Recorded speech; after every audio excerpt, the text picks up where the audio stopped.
इस तरह बाबा ने एक बात कही है कि जो सत्संग होता है ना, उसको उसको उसको प्राप्त करके 60 भी सुधर जाते।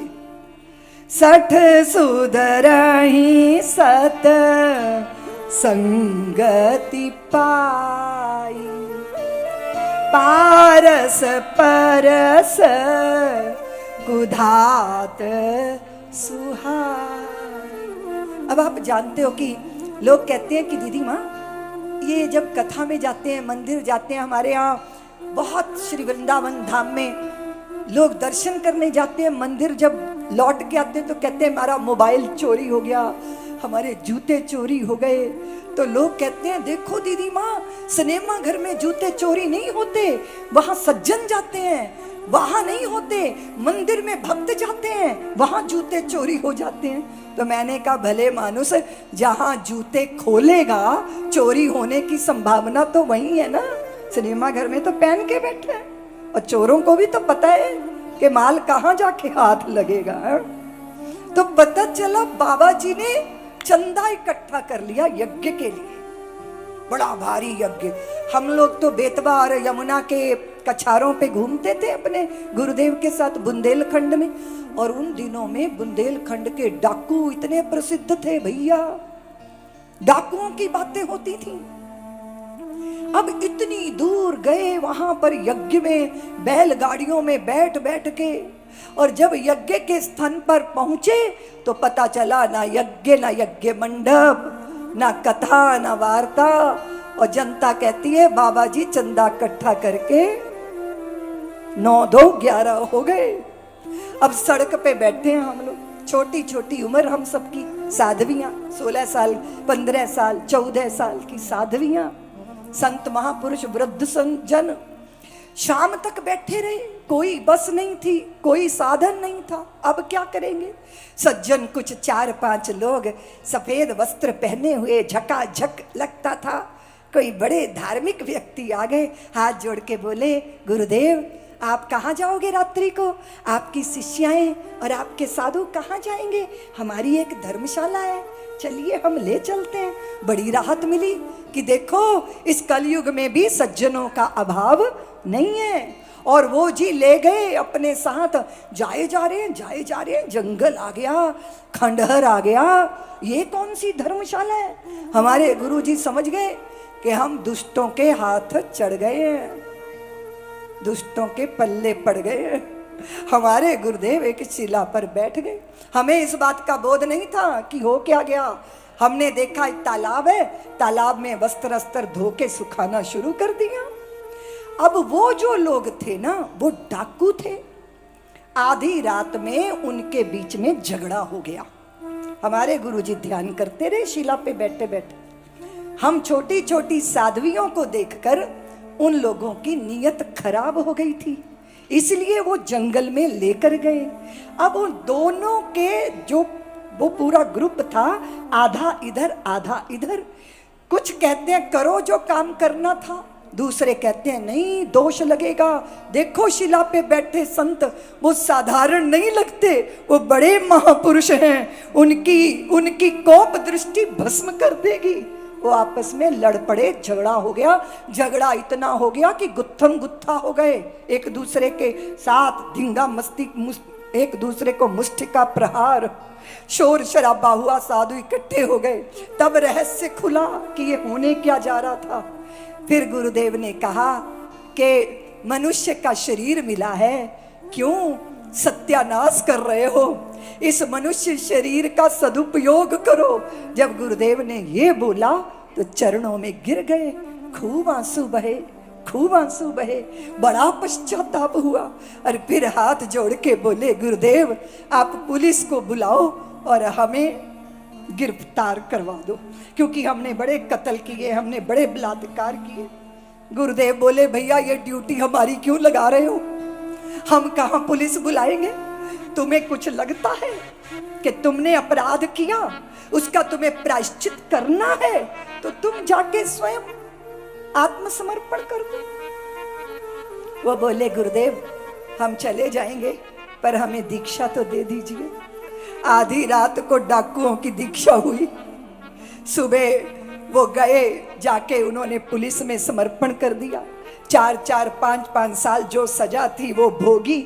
उसके बाद बाहर आए, सदगृहस्थ बने, जीवन सुधर गया, धर्मात्मा बन गए, पाप आत्मा से पवित्र आत्मा हो गए।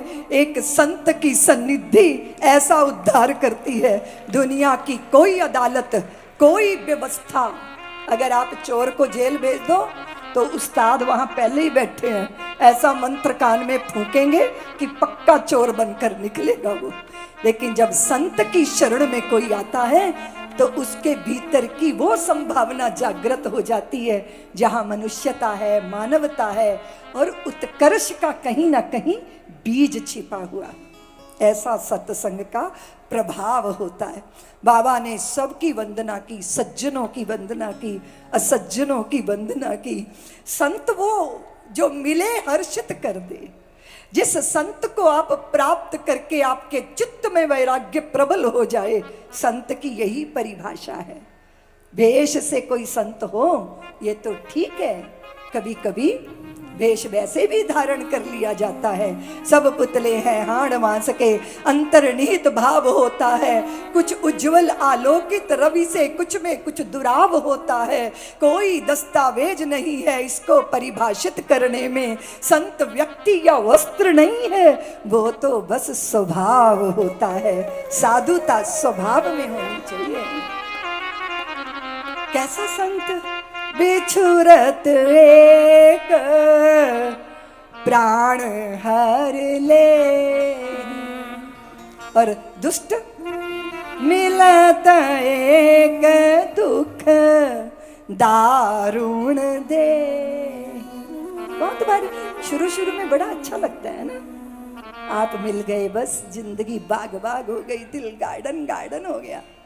बाद में समझ में आता है कि बाग में पतझड़ आ गई।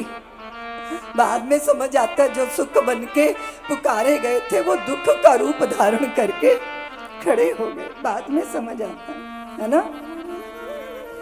कैसा मार गए। उन्होंने कहा, सदगुरु ने कहा, तुम विमल दृष्टि प्राप्त कर लो। और कभी कभी दुष्टों से भी कुछ प्रेरणा मिल जाती है, सज्जनों से मिलती है। अनुकूलताओं से तो प्रेरणा मिलती है, प्रतिकूलताओं से भी मिल जाती है। ऐसी दिव्य दृष्टि प्राप्त कर लो। सदगुरु ऐसा सुगम मार्ग बताते हैं। मेरे सदगुरुदेव युग पुरुष भगवान, उनकी शरण में जो आता है वो नित्य परमानंद का प्रसाद पाता है। उसमें उदारता आती है, पर दुख कातरता आती है, कर्मठता आती है, चराचर सृष्टि के प्रति आत्मीयता का भाव भर जाता है। और आप जानती हो देवियों, हमारे गुरुदेव, हम उनकी शरण में थे, हमें बच्चों से बड़ा प्यार, बड़ा प्यार। बकरी के बच्चे, खरगोश के बच्चे, हम गुरुदेव की गाड़ी में भरे रहते थे। गुरुदेव ने कभी नहीं कहा कि रितंभरा ये क्या कर रही हो। उन्होंने मेरी वत्सलता मेरे स्वभाव में देखी। मेरे गुरुदेव का एक्सीडेंट हुआ देवियों, मैं सेवा में थी, तो मुझे लगता था मैं गुरुदेव की माँ हूँ। ऐसा अंदर मुझे भाव आता था, मुझे ऐसी अंदर रोम रोम खिलता था उनकी सेवा करके से। उन्होंने ये नहीं कहा कि रितंभरा तू तो सन्यासिनी है। मेरे पास नन्ना एक बच्चा आया, एक साधु ने उसको कहीं से प्राप्त किया था, नवजात बच्चा। पेड़ वाले बाबा और वो पेड़ पे चढ़ के भजनानंदी साधु थे, अपनी जटा बांध लेते थे डाल पर, ताकि नींद आए तो झटका लगे और आंख खुल जाए। ऐसे सुरेशानंद जी महाराज से मुझे पहला बालक मिला। उस बालक का नाम विरक्त शिरोमणि पूज्य वामदेव जी महाराज ने ऋषभ देव उसका नाम रखा। वो बालक उन्होंने मुझे दिया और कहा, रितंभरा तुम चंडी की तरह बड़ा गरजती हो, अब वात्सल्य की गंगा बहाओगी, इस बच्चे का लालन पालन करो। श्री राम जन्मभूमि का आंदोलन चल रहा था, वो बालक मेरे पास होता था, मैं बाहर भाषण देती, फिर गाड़ी में उसकी जाके व्यवस्था करते। कांग्रेस का एक बड़ा नेता था, नाम लेना अच्छा नहीं है, ले भी सकती हूँ, अभी तो वो पधार गए हैं, राजेश पायलट। उन्होंने पूज्य वामदेव जी महाराज से पूछा कि गुरुदेव वो ऋतंभरा के पास नवजात बच्चा है, क्या मामला है? तो पूज्य महाराज श्री बोले, मन में कुछ दुष्टता मत लाना, नहीं तो अकाल मृत्यु के भाजन बन जाओगे। वो संत का दिया प्रसाद है जो साध्वी पाल रही है। हमें बात ये कर रही थी कि गुरुदेव ने मेरे स्वभाव को देखा। जब मैं नन्नों को प्यार करने लगी, उन्होंने ये नहीं कहा कि ऋतंभरा तुम कहाँ प्रपंच में पड़ गई। उन्होंने कहा कि तू प्राकृतिक माँ नहीं है। जो प्राकृतिक माँ होती है वो मोह ममता में बंधती है, तू तो जगत की माता बनने की सामर्थ्य रखती हो ऋतंभरा। मेरे स्वभाव, मेरी रुचि के अनुसार मेरे सदगुरु ने मेरे लिए जो ईश्वर ने प्रसाद दिया, मार्ग दिया, कितना आसान है, आसान है ना? बोलो ना देवियों। अपनी रुचि, अपने स्वभाव को समझना, फिर उसमें रमन करना। और हमारा स्वभाव क्या है? सत्य है, चित्त है, आनंद है, करुणा से परिपूत है, निष्कामता से परिपूत है। हम जब स्वभाव में होते हैं तो शांत होते हैं, और जब हम प्रभाव में होते हैं तो अशांत हो जाते हैं। गुरुदेव ने मार्ग बताया। सब्सक्राइब करें साध्वी ऋतंभरा जी के YouTube चैनल को, और हमारे वीडियोस को सबसे पहले देखने के लिए बेल आइकन को दबाना न भूलें।